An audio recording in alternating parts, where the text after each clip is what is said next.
Gracias por escuchar nuestros audios y podcast en RTVE Play Radio y en nuestra aplicación móvil de RNE.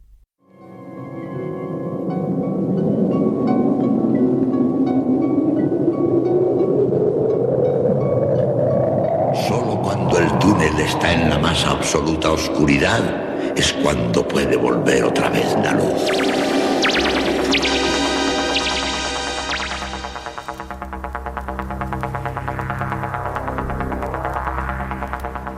Estás entrando en el espacio en blanco. Una puerta a nuevas dimensiones de la existencia. Una nueva perspectiva sobre la realidad. Espacio en blanco.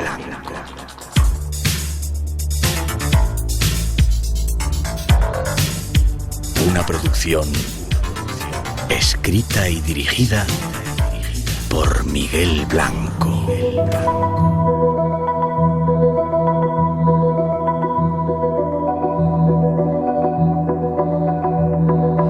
Hola, buenas madrugadas. Se abre el espacio en blanco. Tenemos misterios para resolver esta noche.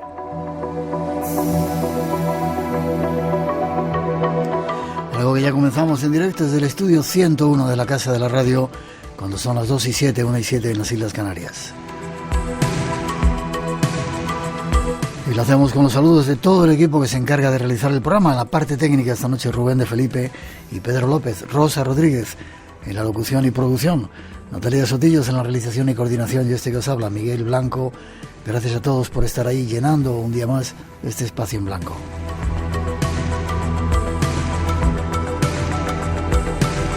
Y antes de comenzar, nuestro sentimiento de pesar y de solidaridad con los muchos habitantes de La Palma que están sufriendo la fuerza de ese volcán. Ahí tenemos familia y muchos blanquitos. Seguimos y seguiremos a vuestro lado. También solidaridad a esos afectados por la Dana, así lo llaman en Andalucía y Extremadura. Duros tiempos los que vivimos. Y precisamente con el asunto de La Palma, Radio Televisión Española comparte la preocupación con los afectados y ha lanzado una campaña que se llama Todos con La Palma, en colaboración con el Cabildo Insular, y hay algunos métodos para ayudar. Os vamos a decir el Bizum, mediante el código 03747, volvemos a repetir si queréis ayudar al Cabildo Insular de La Palma, a toda esa gente que está sufriendo la erupción del volcán, a través de Bizum, código 03747. Y hay una cuenta corriente que vamos a poner en nuestras redes sociales. Informaros también que la próxima semana estaremos en Belmez de la Moraleda. Vamos a celebrar los 50 años de ese extraño misterio. Vamos a hacer el programa, lo vamos a grabar a partir de las 8 de la tarde y todos estáis invitados. Los que no podáis ir, lo escucharéis a la hora de siempre. Abrimos redes sociales. Estos son nuestros medios de contacto. El teléfono gratuito del directo 900-137-137. Nuestro email espacioenblanco@rtv.es. El WhatsApp 633 50 50 11. Y si deseas unirte a nosotros en las redes sociales Facebook, Instagram y Twitter, teclea eBlanco Radio. Te esperamos. Conecta con nosotros. Redes sociales abiertas y como siempre hay premios. Y recordamos, si queréis colaborar todos con La Palma, con el Cabildo Insular y todos los afectados, a través de Bizum, con el código 03747 podéis hacer vuestras aportaciones. Con la bienvenida para todos y con ese apoyo, como digo, a la isla de La Palma, vamos ya con los temas de hoy. Nuestro viaje esta semana nos lleva a conocer territorios agrestes. Lugares donde habitaban tribus indígenas. Territorios que más tarde fueron conquistados por colonos blancos. Y entre todos ellos desarrollaron una leyenda. La leyenda del salvaje oeste americano. Acompáñanos para descubrirlo. Será muy sorprendente. Después, bajo luces malignas, exploraremos la historia. Nuevo viaje hacia los misterios de nuestro mundo está ya listo. Acompáñanos. Como siempre, sois nuestros invitados especiales.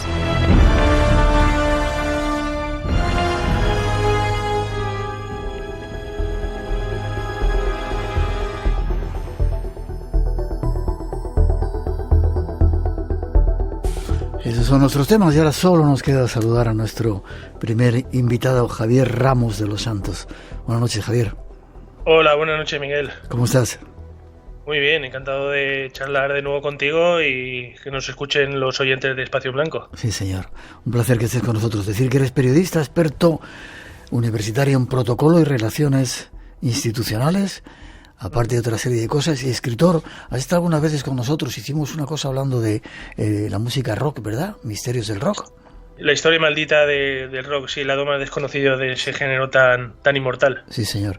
Y hoy, Tardesos, me dicen que también estuviste hablando, y hoy vamos a hablar de algo que tenía muchas ganas, porque es un tema que llama mucho la atención, pero no se sabe tanto. Ha escrito un libro que se llama Mitos, leyendas y tesoros del salvaje oeste. ¿Por qué te interesa tanto esto? Sí, bueno, pues porque el oeste es una época excepcional, fabulosa, ¿no? Que permanece en nuestro acervo y en el imaginario popular de mucha gente, que nos apasiona esa historia menos conocida de los Estados Unidos, de sus orígenes como nación, cómo se forjó la República, la nación y posterior imperio, y bueno, no existe mucha bibliografía en lengua hispana al respecto. Yo por lo menos me ha costado encontrar y he tratado de aglutinar pues historias, anécdotas, curiosidades, misterios, hechos inauditos que espero que encanten al lector como a mí me han encantado también. Sí, señor. Y a todos los oyentes que esta noche vamos a invitar a viajar a ese viejo oeste, el destino que tenemos esta noche, uno de nuestros destinos. Si te parece, arrancamos, ¿te parece? Claro, estupendo, cuando tú desees. Vamos con ello después de esa introducción.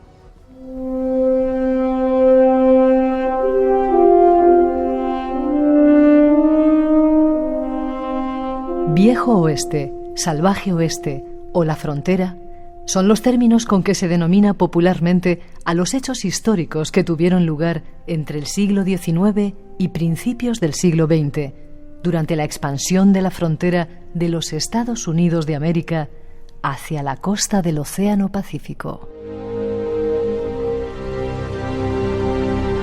Aunque la colonización del territorio comenzó en el siglo XVI con la llegada de los europeos, el objetivo de alcanzar la costa oeste se debió principalmente a la iniciativa gubernamental del presidente Thomas Jefferson tras la compra de Luisiana en el año 1803.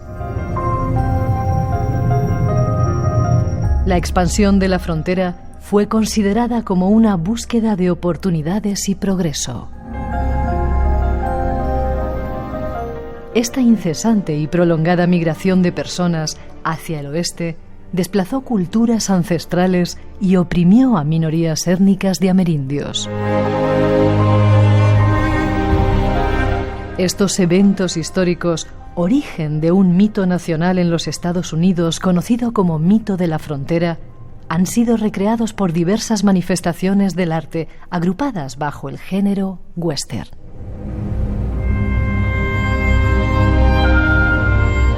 Viajemos hacia el salvaje oeste para conocer algo más de su historia. Y os invitamos a participar a través del teléfono, si queréis, 900-137-137, teléfono gratuito. Javier, pues vamos a centrar, si quieres, el salvaje oeste. ¿Dónde estaba? ¿Qué parte de América y por qué salvaje oeste? Sí, el oeste realmente fue una pieza clave de la experiencia histórica de los propios Estados Unidos desde el propio nacimiento de la República. Sin embargo, durante las décadas que siguieron a la Guerra Civil Norteamericana, pues fue consagrado por la mitología nacionalista como un gran escenario de una gran épica estadounidense y de orgullo patrio. hogar del robusto e independiente cowboy. Y es que el oeste no fue únicamente un territorio que abarcaría casi la mitad del país, de los Estados Unidos, sino también un determinado tiempo de nuestra época. Y se podría decir también que incluso un peculiar estado de ánimo.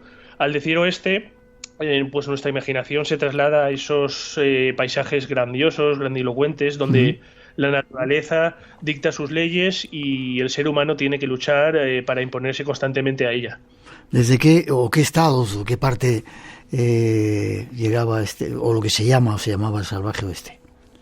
Sí, como toda expansión territorial, pues la de Estados Unidos se hizo, por desgracia, a costa de los pueblos indígenas que habitaban la zona del oeste y que daban al Océano Pacífico. En los inicios, pues la conquista de las regiones situadas al sur de los Grandes Lagos, en la zona noroeste del país, de los Estados Unidos, y con posterioridad, a finales del siglo XVIII, ya abarcaron los territorios de la zona del suroeste del país. Ya en 1792 se empezaron a incorporar zonas más allá de los Montes Apalaches, y en 1795, 3 años después, se firmó un tratado con España que establecía una nueva frontera entre las posesiones españolas en la zona actual de Florida de los Estados Unidos. Aunque el gran salto a la denominada conquista del oeste pues se dio con la compra de la Luisiana, como habéis comentado anteriormente, que supuso incorporar pues un vasto territorio de más de 2 millones de kilómetros cuadrados de una sola vez, que incluía toda la cuenca del Mississippi y comprendía desde los Grandes Lagos del norte hasta el Golfo de México en la zona sur del país. Con todo, así que al mismo tiempo aglutinaba toda la extensión entre los Montes Apalaches y las montañas rocosas. Pero no acabó todo ahí, porque las ansias de expansión del gobierno de Estados Unidos puso sus ojos en la zona del Pacífico, y es que llegar a sus costas pues suponía hacerse con nuevos territorios y aglutinarse de ingentes cantidades de materias primas, así como abrir vías comerciales con la zona oriental. Y apoyado con el denominado traslado indio, que no fue otra cosa que el desplazamiento forzoso de decenas de miles de indígenas que vivían desde el Mississippi hacia la zona oeste, pues consiguió abarcar territorios y ocupar toda la zona de la zona suroeste, la actual zona de California, Arizona, Colorado, Texas, Nuevo México, etcétera.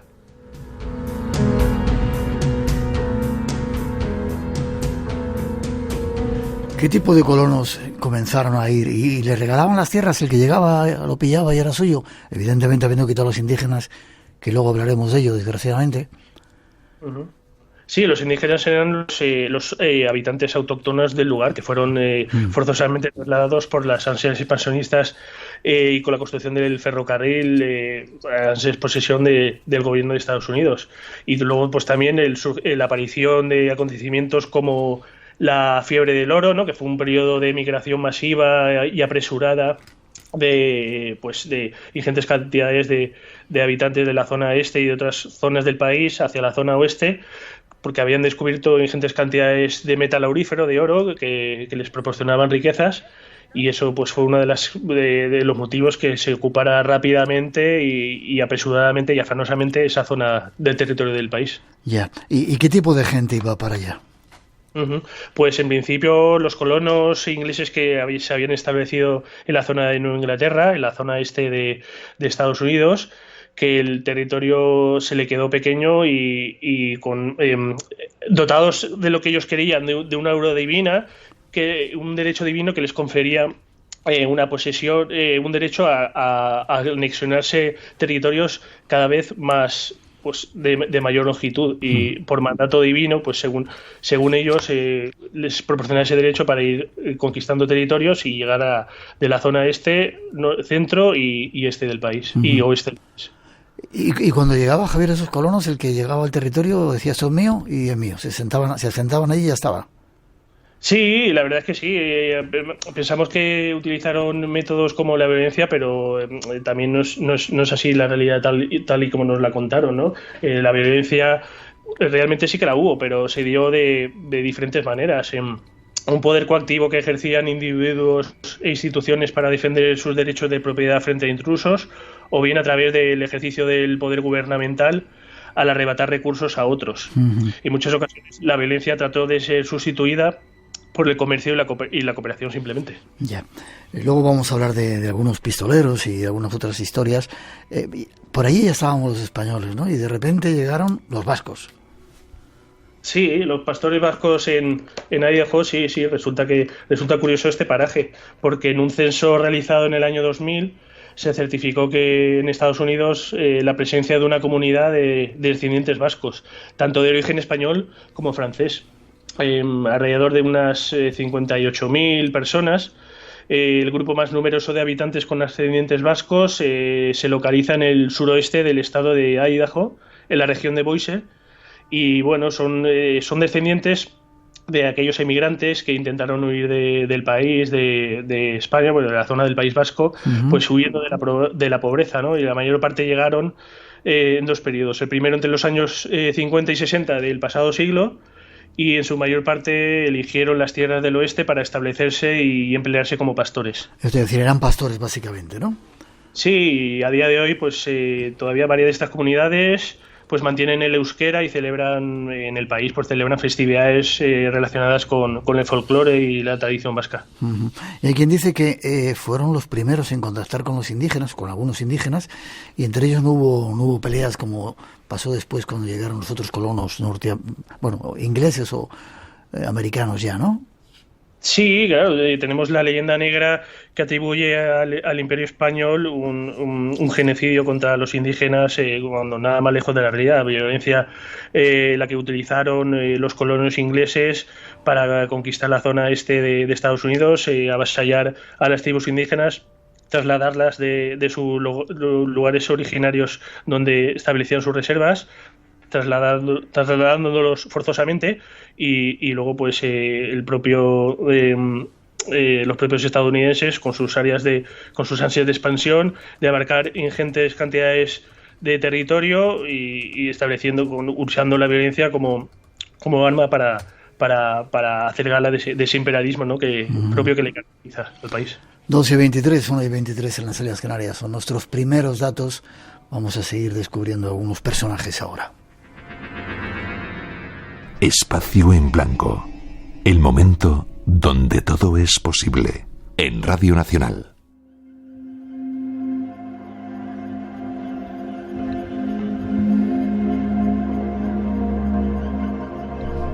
En el salvaje oeste se hicieron famosos muchos pistoleros. Entre ellos destaca Doc Holliday. Es uno de los pistoleros cuya leyenda perdura a la vez que continúan los debates sobre los crímenes concretos que cometió. Obtuvo un título en odontología antes de convertirse en un pistolero de renombre. Se mudó al sudoeste cuando le diagnosticaron tuberculosis a los 15 años, que es donde comenzó a apostar y adquirió la reputación de ser un pistolero mortal. A este pistolero del viejo oeste se le recuerda por su amistad con Wyatt Earp y por su participación en el tiroteo en el OK Corral. Conozcamos algo más de su historia y la de otros pistoleros de ese salvaje oeste. Quizá lo que nos han enseñado, Javier, las películas son historias de estos tipos duros, pistoleros que te pegaban un tiro a la mínima, ¿no? ¿Era así? Sí, nada más lejos de la realidad, ¿no? Hollywood nos ha mostrado una visión alterada y muy deformada, ¿no?, de lo que aconteció realmente. Y si fijamos la atención en, como habéis citado, en la figura de Billy el Niño, pues ese personaje que tenemos mitificado, pues la realidad dista mucho de ser la versión que nos ha ofrecido el séptimo arte, ¿no? Uh-huh. Y realmente Billy el Niño pues era un hombre de su tiempo. La leyenda que se le atribuye nos dice que asesinó a 21 hombres simplemente por el mero hecho por el placer de matar, pero no fue así.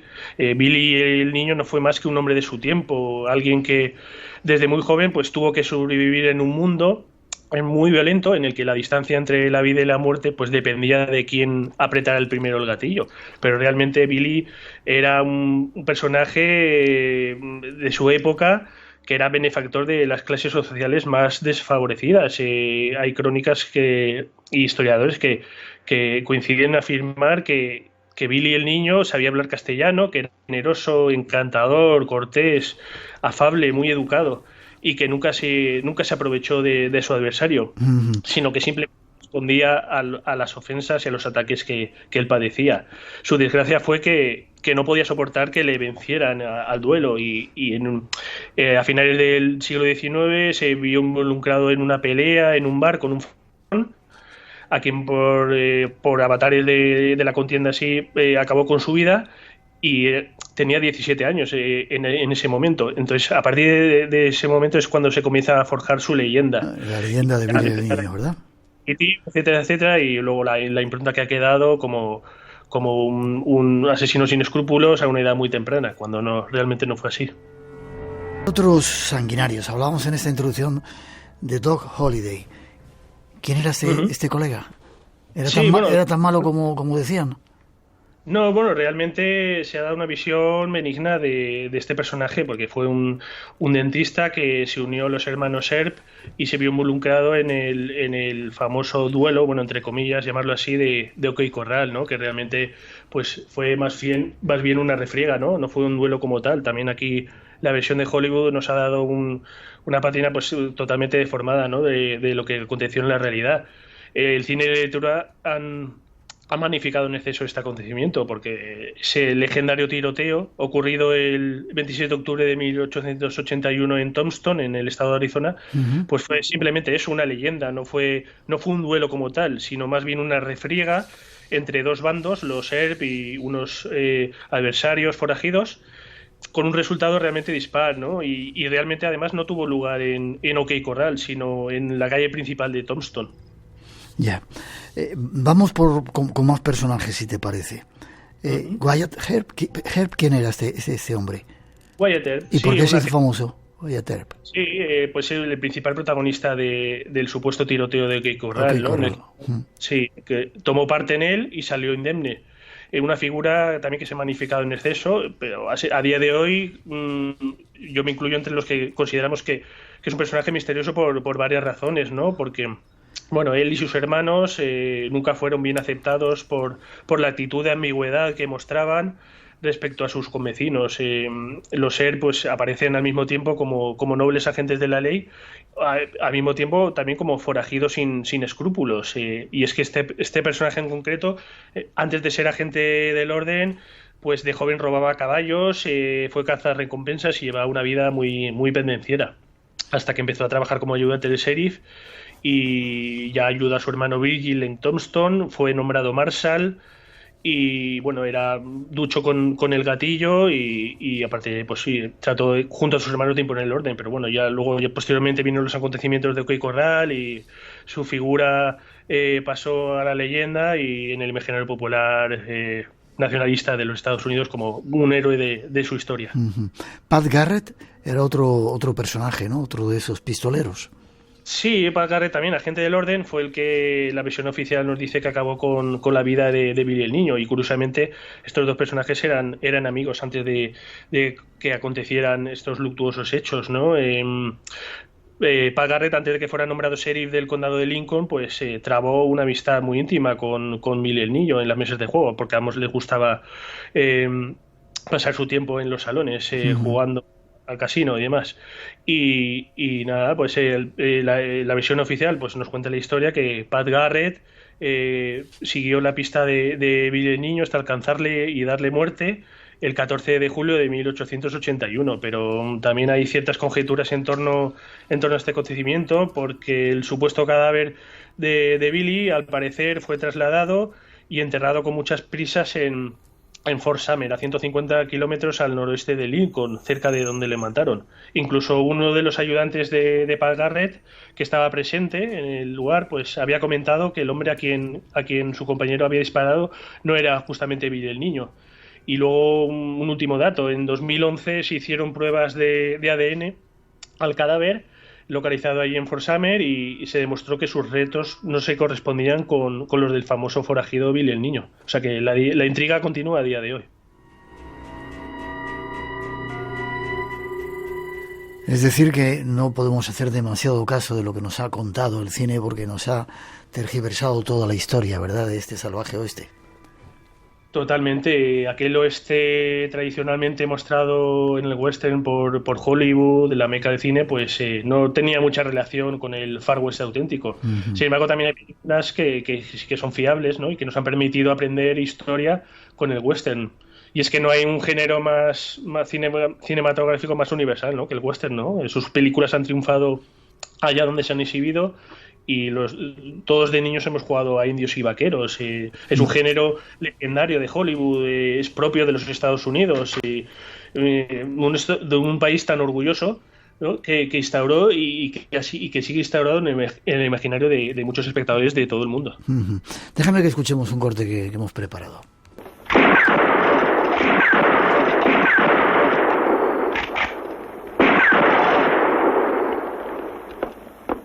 Tira usted muy bien.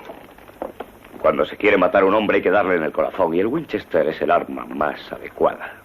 Sí, quizá, pero prefiero mi revólver. Si alguien armado de pistola se enfrenta con quien lleva un rifle, el que tiene la pistola es hombre muerto. Es un viejo proverbio mexicano. ¿Y usted qué opina? Por un puñado de dólares era la película. ¿Qué armas letales había? ¿El rifle? ¿El Colt? Revólveres, sí. El más conocido, que nos viene a nuestra cabeza de inmediato, el famoso Colt. Rifles también como los Springfield o los más vetustos Henry. Escopetas de 2 cañones o pistolas como la Vulcanic, pues ayudaron a agentes de la ley, a forajidos y a tribus indias por igual. Uh-huh. El Colt se puede decir que es la primera pistola equipada con un tambor giratorio que se bloqueaba cuando se accionaba el percutor, es decir, el revólver. Y fue utilizada principalmente por los Rangers. Les permitía disparar varias veces sin necesidad de ser recargada entre disparo y disparo. Aunque para distancias largas, pues el protagonismo fue adquirido por el rifle Winchester, ¿no?, que también conocían muchos, ¿no? Se convirtió en la favorita de los vaqueros y los forajidos, pues gracias a su elevada cadencia de disparo y su facilidad de manejo, simplemente. Y dime una cosa, ¿era tan salvaje, es decir, todo el mundo iba matándose a todo el mundo, o había gente más normal y estos solamente eran unos cuantos? Una excepción. Sí, el debate de si el oeste era un lugar violento o por el contrario era más pacífico de lo que se piensa, pues sigue vigente a día de hoy, ¿no? Pues los historiadores no llegan a un consenso. Como te comentaba anteriormente, es cierto que había crimen y violencia, ¿no? Pero en ningún caso debemos pensar que los robos o los asesinatos eran constantes o que al menor desacuerdo los revólveres se desenfundaban y disparaban a troche y moche, ¿no? La realidad era bien distinta. Una donde pues en muchas ocasiones el sentido común se situaba por encima de irracionalidad, donde existían normas y respeto entre personajes que trataban de cumplir esas leyes en la medida de lo posible. Uh-huh. Se me olvidó preguntarte antes el origen de los pantalones vaqueros. ¿Viene de aquí? ¿Del oeste? Sí, pantalones vaqueros. Es curioso porque, bueno, los pioneros, mineros y demás trabajadores que empleaban su esfuerzo por obtener riquezas en la época de la fiebre del oro, en la zona de California, pues necesitaban unos pantalones resistentes y adaptados a la vida en intemperie.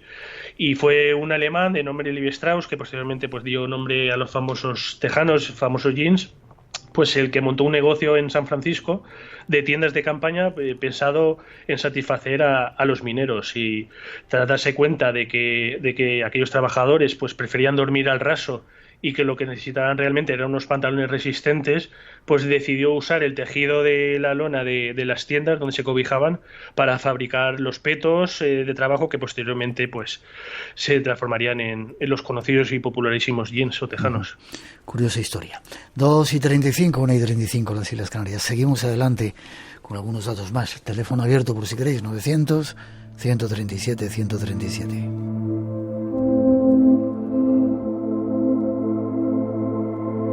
Dentro de las muchas leyendas que generó el salvaje oeste, se encuentran las de tesoros escondidos. Algunos de estos tesoros han comenzado a salir a la luz. Uno de ellos es el tesoro de Jesse James, y esta es la noticia que circulaba sobre él.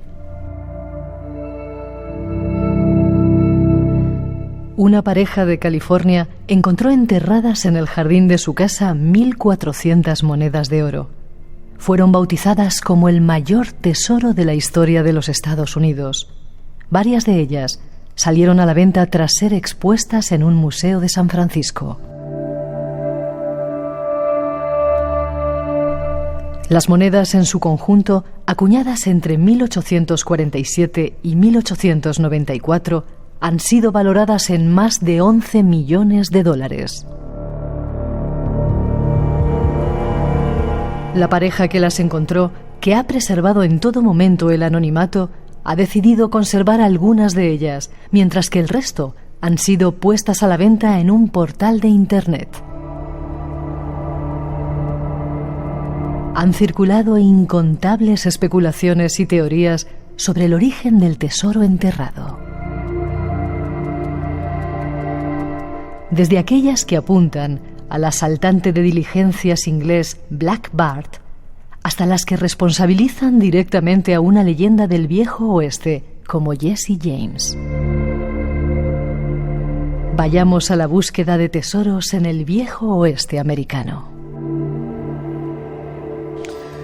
Javier, es un capítulo que hablas en tu libro que a mí me llamó mucho la atención, la cantidad de tesoros. Y hablábamos en esa introducción del de Jesse James, encontrado por una pareja, 11 millones de dólares podía valer ese tesoro. ¿Era de él o no? Bueno, la noticia que comentáis, no sé, yo la cogería también un poco con hilos, porque la leyenda comenta que el conocido mapa Wolf, el tesoro atribuido a Jesse James, pues la búsqueda no se ha dado todavía, ¿no? Su búsqueda ha resultado infructuosa. Y es que uno de los más recordados forajidos del oeste, que con el paso del tiempo pues adquirió esa aureola mítica, al ser recordado como una especie de Robin Hood que robaba a los ricos para repartir su ganancia entre los pobres, pues es muy alejada de la realidad y una visión totalmente distorsionada, ¿no?, de lo que aconteció realmente. Fue combatiente en la guerra de secesión americana en el bando del sur y una vez que acabó el conflicto se convirtió en un forajido perseguido por la justicia, por la famosa agencia Pinkerton, y con la acumulación de tanta riqueza, de sus ingentes cantidades de robos y continuos asaltos a diligencias y a ferrocarriles, pues acumuló un tesoro preciado que dice la leyenda que en el momento cuando estaba a punto de fallecer, cuando el sacerdote se le acercó a darle la extrema unción, le entregó un mapa conocido como mapa Wolf, que ha desaparecido, no sabemos quién lo ha hallado, y el tesoro pues está oculto en algún lugar y está todavía por descubrir. No era el único tesoro que había, ¿verdad? Había otros como el del Álamo, el tesoro del Álamo. ¿Qué tesoro era este?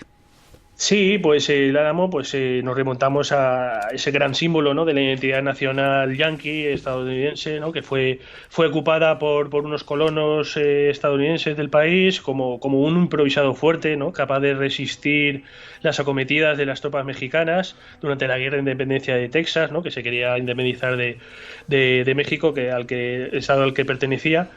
Y la leyenda cuenta que poco antes del fatal desenlace, en la que fallecieron los casi 200 defensores del sitio, pues los hombres liderados por Jim Bowie recibieron la orden de ocultar una enorme cantidad de monedas de oro y de plata que los días previos pues habían llegado hasta aquel lugar para poder financiar el movimiento de rebelión, ¿no?, de la propia Texas. Pero, como ya te digo, tras la muerte de estos heroicos resistentes y defensores del sitio, pues el recuerdo sobre el lugar exacto de donde el oro había encontrado cobijo, pues se perdió para siempre, por desgracia. Había más, otro tesoro eran las monedas de Maximiliano. Había muchas monedas. Sí, bueno, con la llegada al poder en México de Maximiliano de Austria, apoyado por el rey de Francia Napoleón III, pues al arribar a México fue un monarca, un emperador que no gozó de las simpatías del pueblo, ¿no? Fue capturado y condenado a muerte. Y uno de los capítulos más controvertidos de su mandato pues fue la acumulación de un formidable tesoro que ocultó en su refugio de Querétaro antes de sufrir el asedio de las tropas de Benito Juárez, ¿no? Quien luchaban por la independencia de México. Y al parecer, pues este tesoro fue evacuado, ¿no? Pero se desconoce qué camino cogió. Quizás pudieron trasladarlo a Texas. Realmente fue ocultado en unos carromatos que simulaban llevar harina, pero despertaron las sospechas de las tropas confederadas, ¿no? Y el tesoro pues fue robado tras varias refriegas, y lo único que sabemos a día de hoy es que el último lugar donde estuvo la carreta fue en el desfiladero de Castle Grab en las montañas de King, al norte de la localidad del Paso, en Texas. ¿Y se sabe que se haya encontrado algún tesoro de alguno de estos personajes? O claro, si lo han encontrado están calladitos, ¿no? Claro, sí, jugamos un poco con la leyenda, ¿no? Que es lo que da magia un poco a estas historias tan fascinantes, ¿no? Y tan fabulosas, ¿no? El hecho de que todavía por descubrir la gran mayoría de estos tesoros, pues da pábulo y da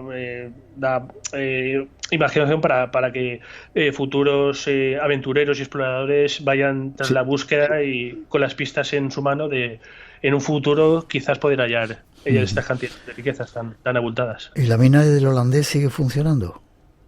Sí, bueno, en este caso nos trasladamos a mediados del siglo XIX con la figura de Jacob Walsh, un inmigrante prusiano que llegó a los Estados Unidos y, bueno, un hombre muy avispado, quien se casó con una indígena de origen apache, que al parecer esta persona le reveló, ¿no?, que existía un tesoro oculto en el Monte de la Superstición, en el estado de Arizona.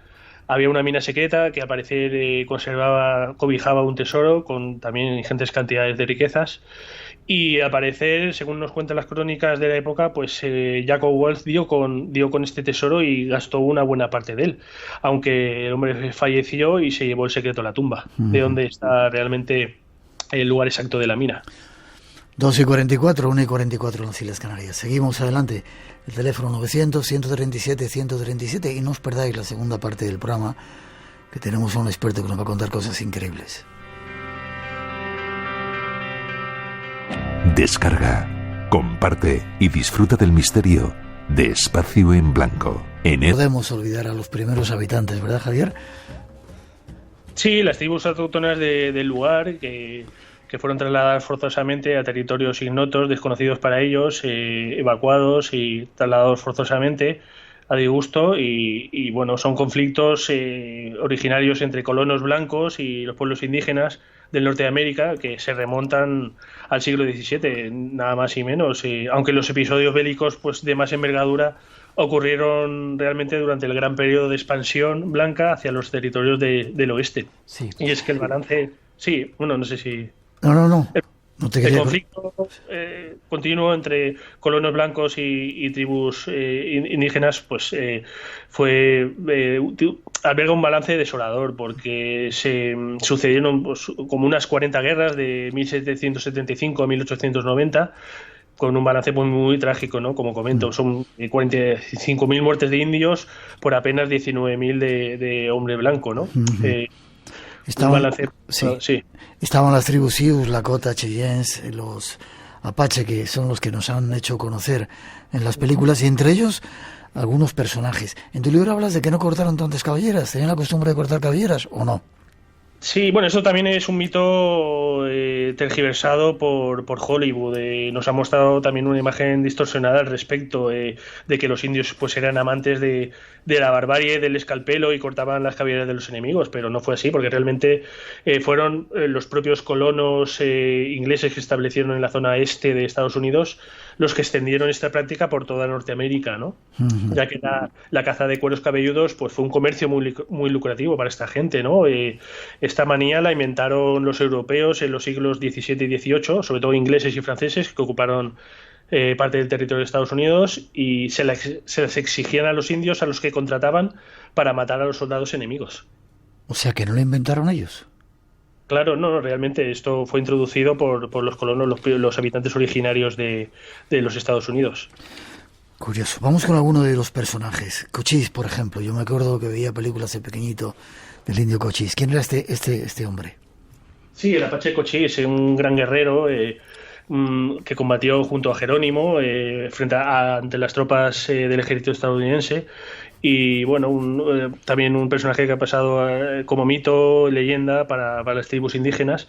Se cree que su cuerpo pues permanece sepultado en algún lugar al sur de Tucson, en Arizona, aunque al parecer murió por causas naturales. Se le enterró con su caballo y su perro en esta zona, y al ser un sepelio tribal pues se mantuvo en secreto y así permaneció, ¿no? Y pues no, es una de las figuras legendarias que forman parte del imaginario colectivo de las tribus indígenas que combatieron al ejército estadounidense. Otro de ellos, otro personaje era Jerónimo, ¿no? También famoso. Sí, el gran azote de los colonos de los territorios de Arizona y Nuevo México a finales del pasado siglo, y que con apenas un pequeño contingente de guerreros chiricahuas pues mantuvo en jaque durante años a miles de soldados. Y es que para sus congéneres fue un visionario que reivindicó el derecho de los apaches a vivir en la tierra de sus antepasados. Uh-huh. Y hubo un indio que ganó a los Estados Unidos, no sé si era una persona o era un caballo. Sí, bueno, llamado Nube Roja, ¿no? Bajo su mando, la tribu Sioux, junto también a Lakota, Cheyenne y Arapahoes, pues consiguieron aglutinar un ejército de más de 3.000 guerreros que se enfrentaron al gobierno estadounidense en la guerra de Bozeman entre Wyoming y Montana, pues eso, a mediados del pasado siglo. Pero sí. Fue el único indígena que tiene el honor de haber ganado una batalla en campo abierto al ejército estadounidense. Y hubo un caballo también que quedó... Sí, ese fue Comanche, el único superviviente, sí, que lo reflejo así en un capítulo del libro, el único superviviente, por así decirlo, de la trágica batalla trágica para el 7º de caballería, para el ejército estadounidense de Little Bighorn, acaecida en 1876, ¿no? Donde pues supuso la muerte de casi 20 oficiales, casi 300 soldados y 10 civiles, mientras que los indios pues apenas perdieron 200 guerreros, ¿no? Una derrota sin paliativos del ejército estadounidense, que también el cine ha tratado de mitificar en películas como Murieron con las botas puestas, en la que se glosa la figura del general Custer y del 7º de caballería, cuando por ejemplo aquí en Little Bighorn pues sufrieron una derrota muy, muy humillante.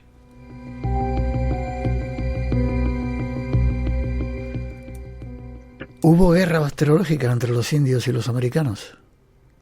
Sí, durante la guerra, realmente franco-india del siglo XVIII, las fuerzas británicas pues distribuyeron entre los indígenas mantas y sábanas que habían sido utilizadas por enfermos con viruela, con la intención clara y meridiana de diezmarlos con esta enfermedad, ¿no? También se empleó al mismo tiempo pues la contaminación de acuíferos, de ríos, de lagunas, con animales muertos para envenenar las aguas y acabar con el enemigo, en este caso con las tribus originarias autóctonas del país.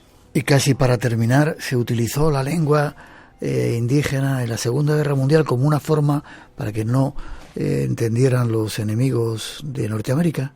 Sí, como manera de encriptar el lenguaje, las comunicaciones secretas entre Estados Unidos y los países aliados durante la Segunda Guerra Mundial.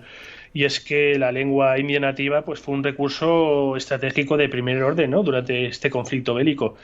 De hecho, por ejemplo, Philip Johnston, un ingeniero de Los Ángeles que había pasado su infancia en una reserva india, convirtió la lengua navajo en un extraordinario código secreto militar. Y es que debido a que no existía pues ni escritura alguna para descifrar este idioma, ni ningún diccionario, pues tampoco había peligro, ¿no?, de que nadie más lo pudiera aprender, y resultó, pues como ya te digo, clave para encriptar mensajes y que los nazis pues no pudieran interceptar los mensajes de sus enemigos, de los aliados. De algo sirvió ese lenguaje. Déjame que para cerrar o para poner un brochecito ahí escuchemos la última parte que hemos preparado.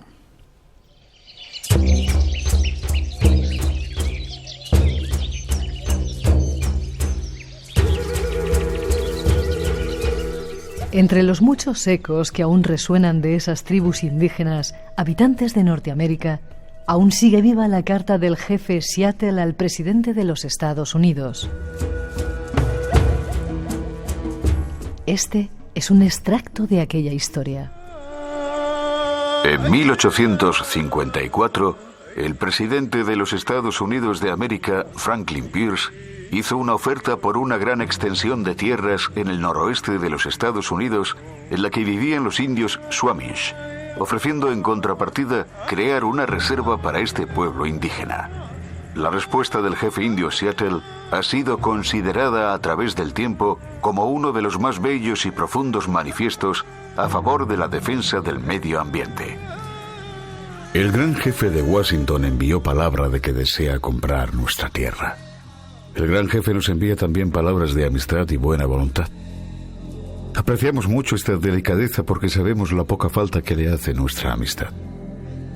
Vamos a considerar su oferta, pues sabemos que, de no hacerlo, el hombre blanco vendrá con sus armas de fuego y tomará nuestras tierras. El gran jefe de Washington puede confiar en la palabra del gran jefe Seattle, con la misma certeza que confía en el retorno de las estaciones.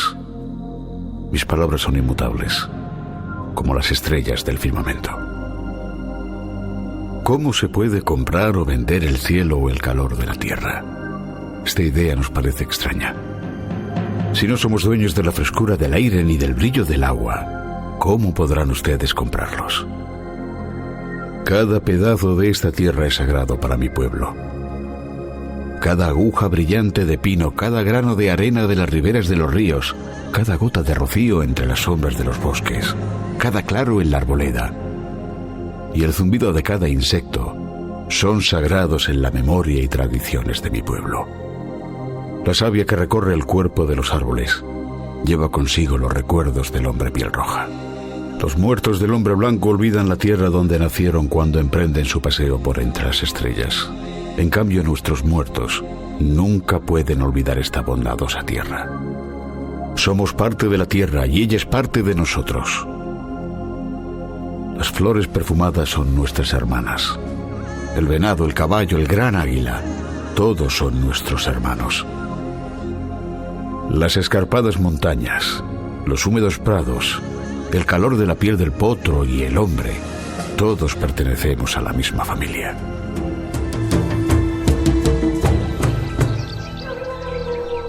Una lección de los pueblos indígenas que no deberíamos olvidar. Hemos puesto solo un extracto, Javier, de esa carta, que es una lección que no deberíamos olvidar y que estamos olvidando, ¿no crees? Totalmente, sí, muy conmovedora y reivindicando un derecho que les es propio. Hoy en día el gobierno de Estados Unidos establece unas 565 tribus de nativos americanos con unos 2,5 millones de indios que la mayoría, por desgracia, viven confinados en reservas y a ninguna de estas tribus pues se les ha concedido el derecho a conservar las tierras de sus antepasados que les eran propias por ser sus habitantes primigenios. Uh-huh. Y muchos pues por desgracia pues han caído en las garras del alcohol y la indigencia. Uh-huh. Y sin embargo algunos de ellos siguen luchando por sus derechos, queriendo recuperar sus territorios, leíamos hace poco tiempo. Para terminar, en 30 segundos, hubo una maldición de un indígena, Tenskwatawa, ¿verdad? Creo que se llamaba, a los presidentes, que parece que se ha ido cumpliendo. Sí, la maldición de Tenskwatawa, sí, la verdad es que resulta muy curiosa porque fue maldición de Tenskwatawa, claro.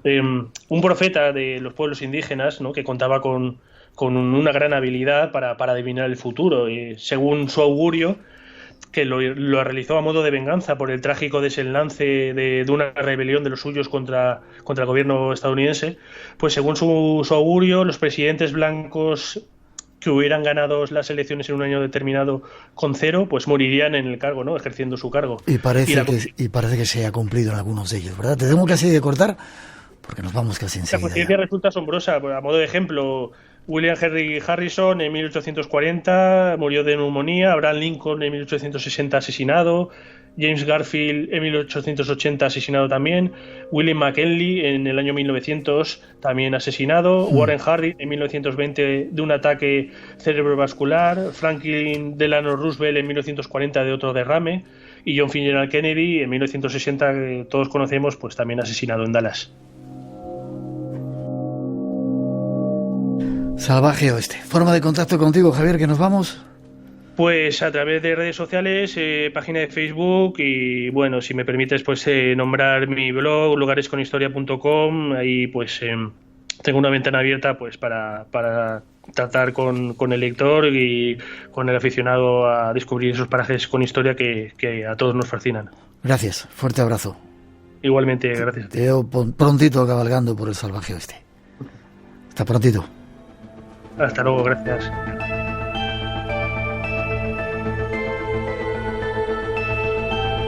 Os dejamos con las noticias de las 3. Nuestros compañeros José Luis Aragón y María Lledró están ya preparados. Nosotros regresamos después, unos cuantos minutitos, y abrimos de nuevo el espacio en blanco. Queremos llevaros a conocer cosas de la antigua Roma que no debéis perderos. 900-137-137 nuestro teléfono.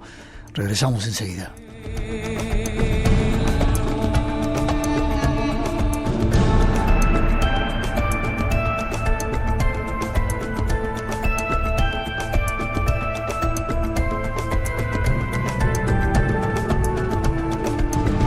Espacio en Blanco, tu cita con lo desconocido, en Radio Nacional, con Miguel Blanco.